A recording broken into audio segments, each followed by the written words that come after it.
ভারতের বিহার রাজ্যের বৈশালীতে আনুষ্ঠানিকভাবে উদ্বোধন করা হচ্ছে বুদ্ধ সম্যক দর্শন জাদুঘর ও স্মারক স্তূপ। এ জাদুঘরে মহামানব গৌতম বুদ্ধের একটি প্রাচীন ধাতব সংরক্ষিত স্মৃতিচিহ্ন প্রদর্শিত হবে। আগামী 29 জুলাই বিহারের মুখ্যমন্ত্রী নীতীশ কুমার উদ্বোধন করবেন এই বুদ্ধ সম্যক দর্শন সংগ্রহশালা ও স্মৃতিস্তূপ।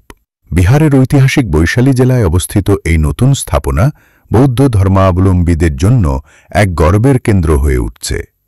অনুষ্ঠানে চীন, মিয়ানমার ও বাংলাদেশ সহ 15টি দেশের বৌদ্ধ ভিক্ষু ও প্রতিনিধিদের উপস্থিত থাকার কথা রয়েছে।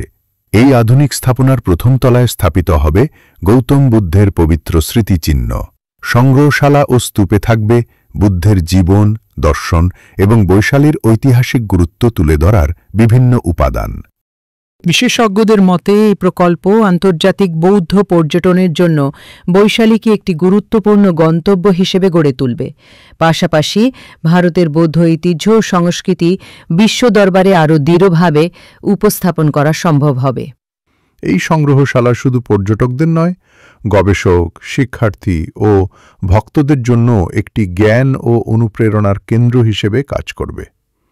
প্রিয় পুণ্যার্থী, সর্বশেষ বৌদ্ধ ধর্মীয় খবর ও আচার অনুষ্ঠান সবার আগে পেতে ফলো করুন আমাদের ফেসবুক পেজ বৌদ্ধ বার্তা এবং সাবস্ক্রাইব করুন বোধি স্টোরিজ ইউটিউব চ্যানেল।